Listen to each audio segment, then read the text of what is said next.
Muy bien, ahí estamos.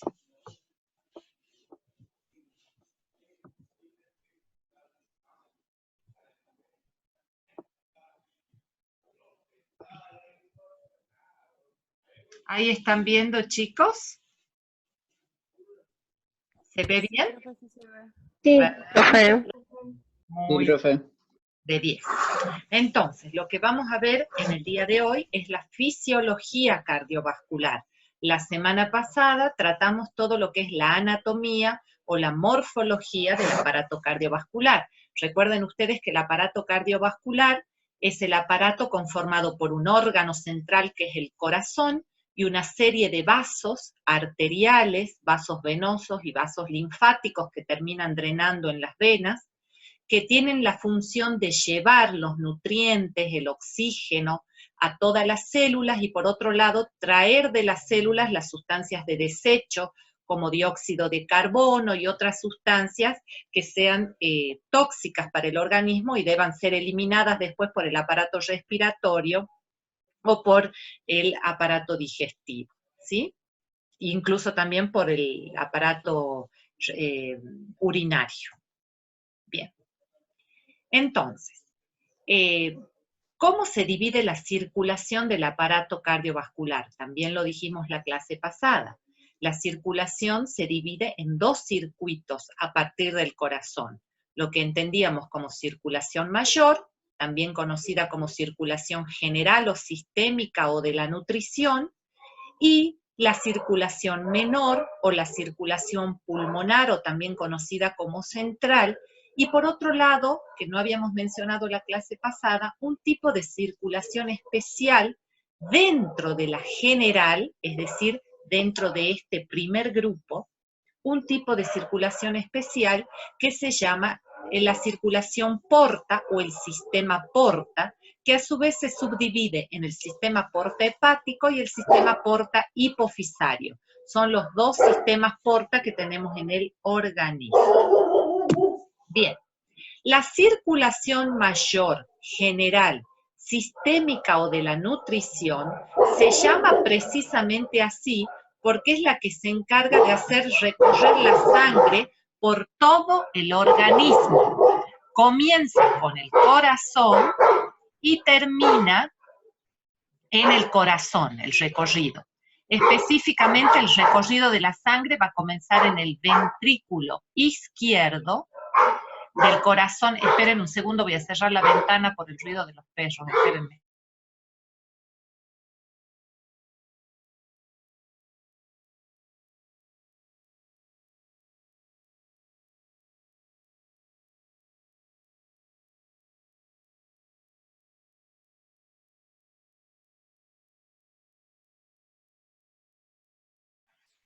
Ahora sí, les decía, el recorrido de la sangre va a comenzar en el ventrículo izquierdo cuando sale la arteria aorta cargada de oxígeno para llevar ese oxígeno a todos los órganos y células del cuerpo.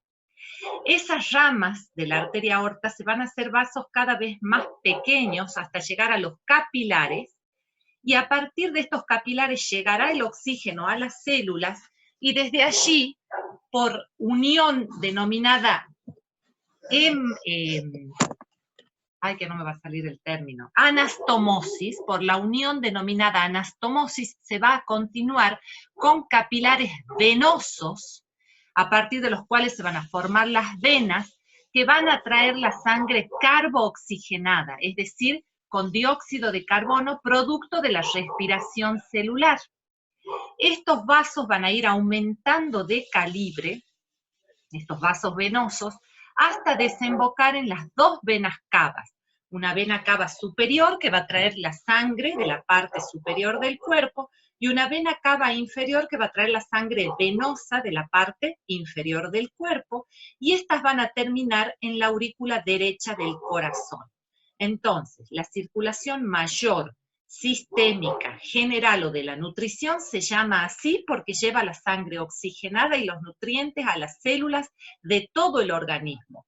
Comienza en el ventrículo izquierdo con la salida de la sangre arterial por la arteria aorta y termina en la aurícula derecha con la llegada de las venas cavas que traen la sangre con dióxido de carbono.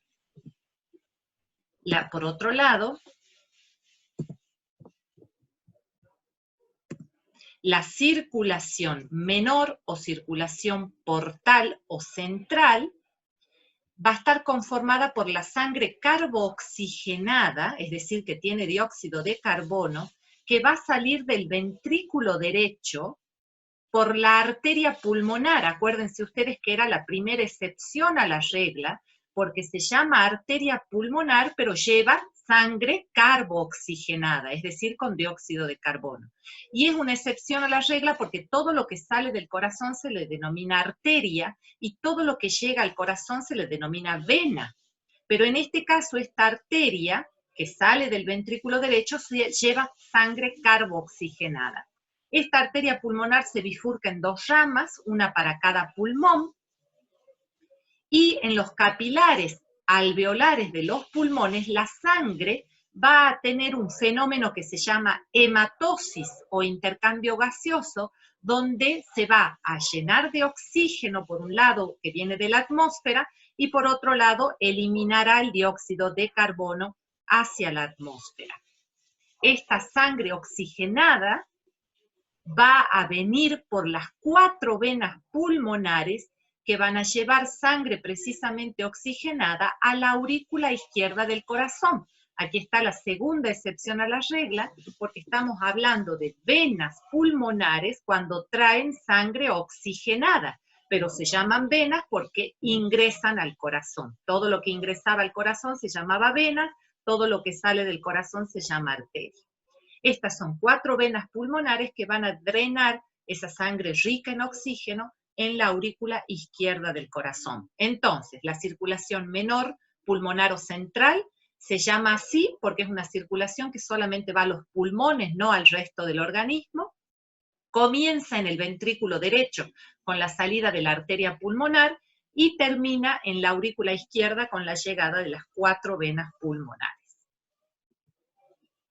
Y este tipo de circulación especial o circulación portal, dijimos que es un subtipo de la circulación general, ¿sí? Y es un subtipo que está originado por venas que proceden del sistema capilar que después vuelven a formar capilares venosos. Hace rato habíamos dicho que las arterias se anastomosaban con las venas. Los capilares arteriales traían el oxígeno y se anastomosaban o unían con los capilares venosos que llevan dióxido de carbono. Pero esto es un tipo especial, donde yo tengo capilar venoso que se une con capilar venoso. En vez de capilar arterial con capilar venoso, aquí son 2 capilares venosos los que se unen. Y esto tiene una razón de ser. Hay 2 casos en los que yo tengo estos sistemas portas, donde capilares venosos se unen con otros capilares venosos. Estos 2 sistemas son el porta hepático y el porta hipofisario. Vamos a ver ligeramente a estos 2. Después lo vamos a ver en detalle cuando veamos hígado y cuando veamos sistema nervioso, la parte de hipófisis e hipotálamo. Pero ahora, a modo general, vamos a decir que el sistema porta hepático es aquel en el que las venas originadas en los capilares del tracto digestivo desde el estómago hasta el recto van a transportar nutrientes y se transformarán de nuevo en capilares venosos, sinusoides hepáticos dentro del hígado, para volver a formar nuevas venas que desembocarán en la circulación sistémica a través de las venas suprahepáticas de la vena cava inferior. Voy a tratar de hacerles sencillo esto que parece complejo. Cuando nosotros comemos una manzana, un bife, un pedazo de torta, cualquier alimento que llevemos a nuestro aparato digestivo, ese alimento va a ser procesado en el proceso de digestión y de ese alimento se van a obtener los nutrientes. Los nutrientes que ustedes conocen son proteínas, son hidratos de carbono o azúcares y lípidos. Esos nutrientes pequeñitos van a pasar a la sangre, pero no pasan a la sangre arterial. van a pasar a la sangre venosa. ¿Por qué? Porque esos nutrientes, antes de ir a todas las células del organismo, primero tienen que pasar por el hígado. El hígado, vamos a pensar en los nutrientes como si fuesen billetes de dinero. Pongamos dólares, que los dólares son tan cotizados para nosotros más hoy en día. Supongamos que los nutrientes son como dólares. ¿Y por qué hago esta comparación? Porque el organismo no produce sus propios alimentos, necesita ingerirlos del exterior, de las frutas, los animales, las verduras, los lácteos, no los produce como si los producen las plantas. Por eso las plantas son seres autótrofos, porque producen por la fotosíntesis su propia energía, pero nosotros somos seres heterótrofos. Hetero significa de otros, porque necesitamos la energía formada por otros, animales, vegetales, etc. Entonces, para nosotros, los nutrientes son como los billetes de dólares, en el sentido que los necesitamos para poder vivir. Nosotros los billetes los necesitamos para poder hacer las compras, poder de esa manera alimentarnos y demás. Por eso hago la comparación. Entonces, para el organismo, los nutrientes serían como billetes de dólares para nosotros. Hay que cuidarlos. ¿Qué haríamos nosotros si tenemos muchos billetes de muchos dólares? En principio, lo guardaríamos en el banco. Bueno, el hígado es como el banco central de los nutrientes. El hígado es quien va a almacenar los nutrientes, pero no solo eso.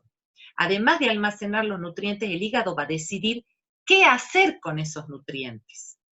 ¿Cuánto de esos nutrientes vamos a usar para proteínas de la sangre?